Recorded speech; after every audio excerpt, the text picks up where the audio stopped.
Alhamdulillah, alhamdulillahilladzi anjala ala ngajala abdil kitaba walam yaj'al lahu iwaja qayyimal yunziru ba'san syadidan min ladun wa yubasyshirul mu'minina alladzina ya'maluna sholihati anna lahum ajrun hasanah.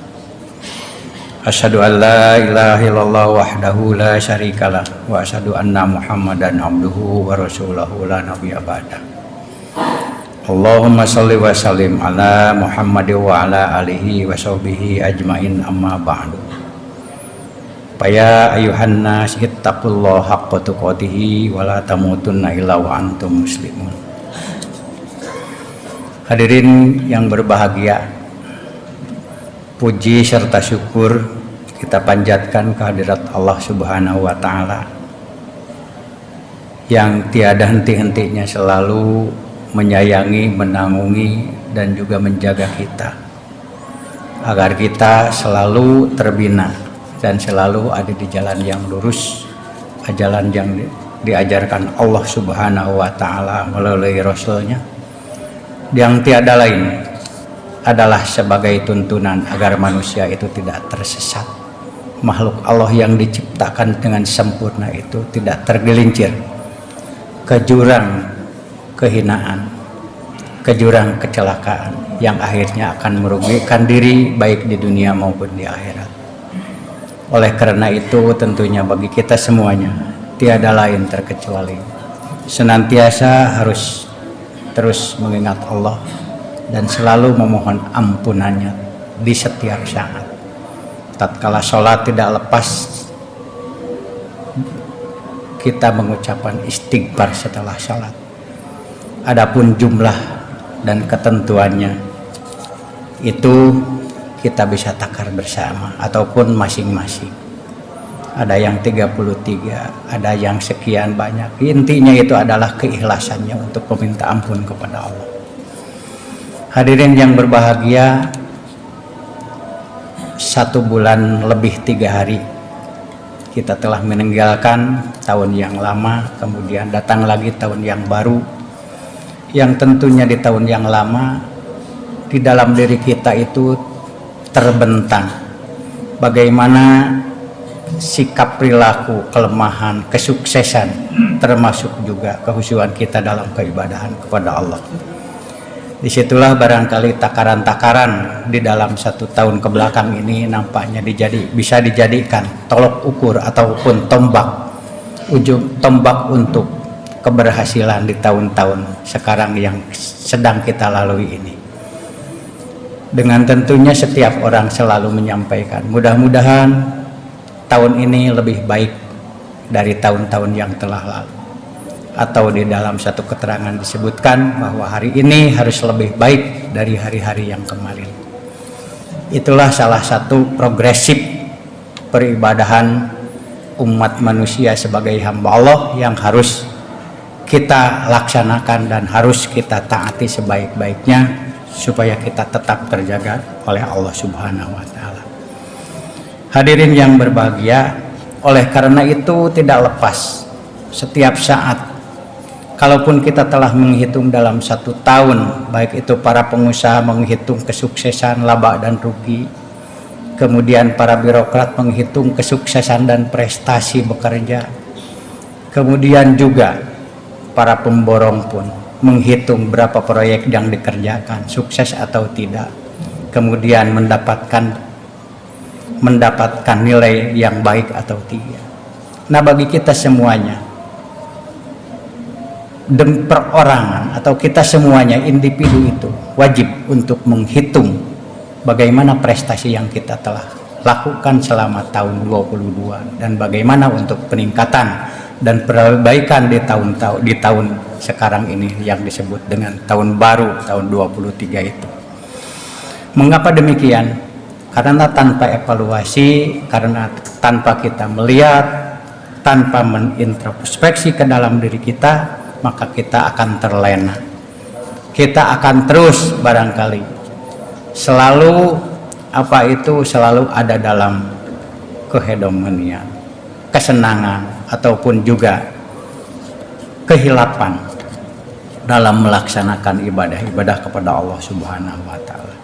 Di dalam hal ini tentu saja Ali bin Abi Thalib sangat mengingatkan dengan kalimatnya itu, hasibu anfusakum qabla an tuhasabu. Hitunglah diri kalian semua sebelum dihitung di yaumul akhir. Mengapa demikian? Karena kita hanya individu yang bisa menghitung diri kita. Anak kita pun tidak bisa menghitung. Kemudian istri kita pun yang tercinta tidak akan bisa menghitung. Yang menghitung atau menghisab adalah diri kita sendiri. Karena masing-masing mempunyai hati, masing-masing mempunyai akal, dan masing-masing mempunyai perhitungan-perhitungan yang sangat bagus. Lebih canggih dari teknologi yang tercanggih. Tidak akan terkalahkan hitungan itu. Oleh karena itu hadirin yang berbahagia, maka kita selalu dan senantiasa setiap saat bermuhasabah untuk menghitung diri kita itu, bermuhasabah bagaimana kondisi peribadahan kita kepada Allah yang telah lalu dan bagaimana yang akan datang, termasuk sekarang hari ini dalam menunaikan ibadah Jumat. Allah Subhanahu wa taala mengingatkan, a'udzubillahi minasyaitonirrajim, ya ayyuhalladzina amanu taqullaha wal tandur nafsum ma qaddamat lighad wattaqullaha innallaha khabirum bima ta'malun. Wahai orang yang beriman, bertakwalah kepada Allah dan hendaklah setiap orang memperhatikan apa yang telah diperbuatnya untuk hari esok. Dan bertakwalah kepada Allah, sungguh Allah Maha teliti terhadap apa yang kamu kerjakan. Inilah barangkali semua kita sudah meyakini bahwa hari esok itu harus lebih baik, karena menyadari bahwa hari ini mungkin ada yang kurang, ada yang keliru, ada yang kurang pas, bahkan dinilai kita merasa tidak puas dengan kinerja kita. Maka perbaikilah apa sesungguhnya yang menjadikan kekurangan dalam diri kita. Apa sesungguhnya yang menjadikan keteledoran di hari ini untuk hari besok supaya lebih baik. Itulah Allah mengingatkan kepada kita yang tiada lain adalah untuk kesejahteraan, kebahagiaan, dan demi mengangkat martabat umat manusia di dunia dan di akhirat. Hadirin yang berbahagia, bahwa muhasabah itu dapat dilaksanakan kapan saja, di mana saja. Tatkala kita bergerak, tatkala kita bekerja, tatkala kita beraktivitas, tidak lepas dari perhitungan. Kalau tahu perhitungan di dalam suatu pekerjaan, apalagi pekerjaan kasar misalnya, akan bisa dilihat langsung pada saat itu apakah bagus atau tidak. Tatkala tidak bagus, maka kita langsung akan memperbaiki kembali. Hadirin yang berbahagia, muhasabah dengan kesadaran dan juga ketulusan akan insya Allah memetik buah hasilnya dalam kehidupan, baik di masa depan, baik ataupun di masa yang akan datang, atau dalam hal ini tentunya di masa kemudian yang akan kita lalui di alam akhirat nanti. Muhasabah tiada lain adalah buah dari ihsan, atau suatu perbuatan yang senantiasa kita ada dalam pantauan Allah Subhanahu wa taala. Oleh karena itu disampaikan bahwa apa ya sesungguhnya yang disebut dengan ihsan itu? Ihsan itu adalah tiada lain adalah anta budullaha ka'annaka tarahu wa illam tarahu fa innahu yaraka. Sesungguhnya ihsan itu kamu menyembah kepada Allah, beribadah kepada Allah, seolah-olah kita sedang berhadapan, berkomunikasi secara langsung, dialog secara langsung dengan Allah berhadapan. Tetapi kalaupun kita tidak bisa melihat Allah, tidak berhadapan dengan kita, bahwa sesungguhnya kita yakini bahwa Allah itu ada di depan kita, bahwa Allah itu melihat apa perilaku kita sekalian. Oleh karena itu, maka setiap saat, setiap waktu, dan setiap detik kita tidak lepas dari monitor Allah Subhanahu wa taala. Hadirin yang berbahagia, makhluk diciptakan Allah itu hanya satu, yaitu kewajibannya adalah menyembah Allah. Wa ma khalaqtul jinna wal insa illa liya'budun. Satu saja. yang insya Allah akan dimuliakan. Iblis laknatullah adalah makhluk pertama yang paling bertauhid kepada Allah, yang paling tahu dan paling yakin, karena dia sehari-hari bergaul dengan Allah. Kemudian bagaimana dia itu menjadi kafir, menjadi sesat, dan bahkan membawa ikut serta kepada makhluk-makhluk yang namanya manusia. Karena iblis satu saja kecelakaannya itu adalah dia takabur, dia itu sombong, bahwa tatkala Allah menciptakan Adam alaihissalam, kemudian menganggap bahwa dirinya yang paling baik, dirinya yang paling bagus, dirinya yang paling pintar. Oleh karena itu, maka saat itu juga dia protes kepada Allah bahwa dia diciptakan dari api sedangkan Adam diciptakan dari tanah. Jadi dia merasa mulia. Dari situlah dengan kesombongan iblis itu sendiri membuat dia menjadi takabur. Oleh karena itu dilaknat oleh Allah Subhanahu wa taala sampai dengan hari kiamat terus menerus tanpa ampun, karena dia telah ingkar dari penjadian Allah Subhanahu wa taala. Hadirin yang berbahagia, itulah barangkali ihsan itu yang pertama. Kemudian ihsan kepada sesama manusia. Ihsan kepada Allah tadi adalah anta'buda, kita menyembah kepada Allah itu dengan tidak ada sesuatu sembahan lain kecuali hanya satu. Kemudian yang kedua adalah ihsan kepada sesama manusia. Ihsan kepada manusia wajib hukumnya untuk dilaksanakan. Habdu minallah, habdu minan nas. Karena kita tidak bisa hidup tanpa ihsan kepada sesama manusia. Apa yang terjadi seandainya kita membawa diri kita dengan kepungahan kita, dengan kesombongan kita di hadapan mereka, pasti teman atau tetangga kita yang dekat dengan kita akan menjauh kepada kita.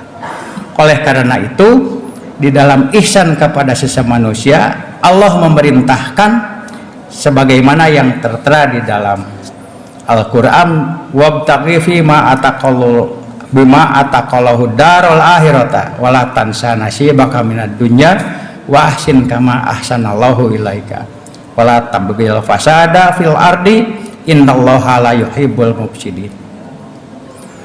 Carilah, kata Allah, pahala negeri akhirat dengan apa yang telah dianugerahkan Allah kepadamu, dan janganlah kamu lupakan bagianmu di dunia, dan berbuat baiklah kepada orang lain sebagaimana Allah telah berbuat baik kepadamu, dan janganlah kamu berbuat kerusakan di muka bumi.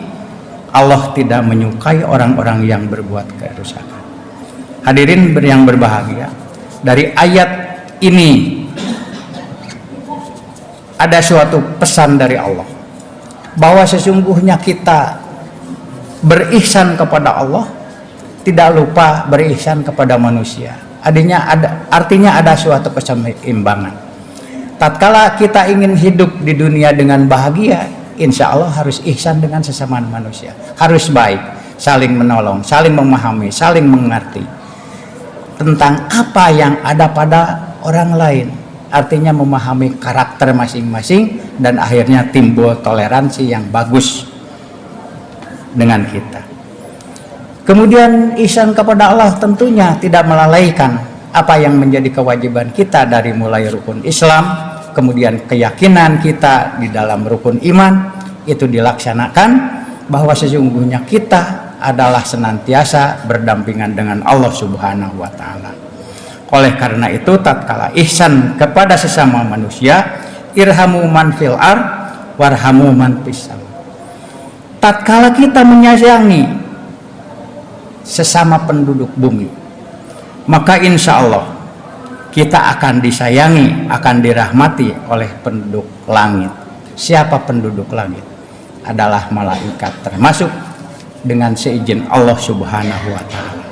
Oleh karena itu, maka muhasabah kita selalu meminimkan perlakuan kita, dan kita makin menyadarkan kita hidup bermasyarakat bahwa hidup dengan bermasyarakat itu adalah kehidupan yang paling utama tatkala kita bergaul dan menyongsong kebahagiaan. Karena kehidupan kita dengan sesama itu insya Allah akan lahir tolong menolong dan kita bisa hidup. Kemudian dari hubungan atau hablum minanas itu, maka Allah telah menggariskan dan Rasul juga telah menggariskan harus berbuat baik dengan sesama penduduk bumi tanpa memandang apakah itu sukunya apa, rasnya seperti apa, agamanya agama apa, dan istiadat adat istiadatnya seperti apa, termasuk tabiatnya. Di sanalah kita akan hidup berdampingan tatkala kita memahami orang lain. Orang lain memahami kita dan kita pun memahami orang lain. Itulah hidup berdampingan yang sangat bahagia. Oleh karena itu, man amila sholihan min dzakarin aw unsa wa huwa mu'minun falanuhyiyannahu hayatan thayyibatan wala najziyannahum ajrahum bi ahsani ma kanu ya'malun. Barang siapa mengerjakan kebajikan yang baik, kebajikan baik itu laki-laki maupun perempuan, sedikit apapun dalam keadaan beriman, maka pasti akan kami berikan kepadanya kehidupan yang baik dan akan kami berikan balasan pahala yang lebih baik dari apa yang mereka berikan. Itulah janji Allah. Tatkala kita berbuat baik, maka Allah memberikan kebaikan dan kita akan diperlakukan secara baik dengan sesama umat manusia yang lainnya. Yang ketiga adalah ihsan kepada diri sendiri. Ihsan kepada diri sendiri termasuk bersangat berkaitan dengan akhlak perilaku kita dalam kehidupan sehari-hari. Itulah maka yang kita tonjolkan seperti ihsan di dalam yang kedua, kita memahami orang lain dan orang lain akan memahami kita. Tatkala orang lain menyayangi kita, maka kita wajib menyayangi kita. Tatkala orang lain berbuat baik dan sering membantu kepada kita, maka wajib kita pun untuk berbuat baik dan saling membantu kepadanya. Dan dengan demikian, maka kalau jiwa kita sudah seperti itu, insya Allah akan melahirkan kita dengan insan yang bebas, bebas dari rasa benci, bebas dari rasa dengki, dan kita akan memiliki jiwa besar, berlapang dada tatkala menghadapi sesuatu permasalahan dengan sesama pun, dan akhirnya bisa diselesaikan secara bersama dengan sesama saudara kita semua. Oleh karena itu, wasbiru fa innallaha la yudhi'u ajranal muhsinin. Bersabarlah karena sesungguhnya Allah tidak menyia-nyiakan pahala bagi orang-orang yang berbuat sabar.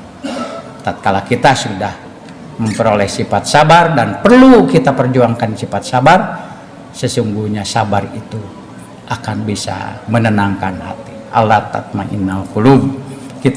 Hati kita akan menjadikan tenang, akan menjadikan tentram, dan pemikiran kita pun bisa jernih, dapat memecahkan berbagai permasalahan hidup yang ada. Itulah barangkali hadirin yang berbahagia, mudah-mudahan ada guna dan bermanfaat dan menjadikan tadzkirah bagi kita sekalian.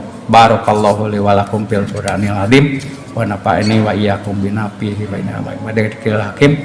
Taqabbalallahu minna wa minkum tilawatahu innahu wasami'un alim.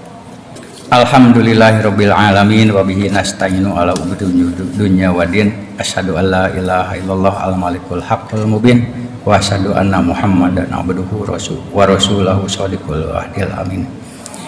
Hadirin yang berbahagia, dalam khutbah yang kedua tentunya saya selaku pribadi mengajak terkhusus untuk mengkhutbahi dari saya pribadi, dan umumnya mudah-mudahan ada guna dan bermanfaat bagi kita semua, karena kebahagiaan itu ternyata tidak diukur dengan masalah materi, tidak diukur dengan kepangkatan, tidak diukur dengan tahta dan derajat yang lain, terkecuali adalah dengan ketakwaan kepada Allah Subhanahu wa Ta'ala. Oleh karena itu, maka ihsan-ihsan yang tadi saya sampaikan mudah-mudahan walaupun sedikit itu dapat bermanfaat dan mudah-mudahan sudah ada di dalam diri kita. Oleh karena itu marilah kita berdoa kepada Allah, mudah-mudahan Allah Subhanahu wa taala senantiasa membimbing dan juga meridhoi kita untuk berbagai kegiatan yang bermaslahat dan manfaat, sehingga menjadikan kita sebagai manusia yang dijadikan berkah oleh Allah bagi semua alam. Innallaha malaikatahu yusholluna ala nabi ya ayyuhalladzina amanu shollu alaihi wasallim. Allahumma ighfir li wa liwalidayna warhamhum kama rabbayana shaghara. Allahumma ighfir lil muslimina wal muslimat wal mu'minina wal mu'minat al ahya'i minhum wal amwat bi rahmatika ya arhamar rahimin. Allahumma nawwir qulubana bi nuri hidayatika kama nawwartal ardo bi nuri syamsika abadan abada bi rahmatika ya arhamar rahimin. Allahumma inni dhalamtu nafsi dzulman katsira la yaghfiru dzunuba illa anta faghfirli bi maghfiratika min indika warhamni anta ghafurur rahim. La ilaha illa anta subhanaka inni kuntu minadz dzalimin. Rabbana dhalamna anfusana wa illam taghfir lana wa tarhamna lanakunanna minal khasirin. Rabbana ihdinas siratal mustaqim siratal ladzina an'amta 'alaihim ghairil maghdubi alaihim waladdallin. Rabbana taqabbal minna innaka antas samiul alim wa tub alayya innaka antat tawwabur rahim. Rabbana atina fid dunya hasanah wa fil akhirati hasanah wa qina adzabannar. Subhana rabbika rabbil izzati amma yasifun wa salamun alal mursalin walhamdulillahi rabbil alamin.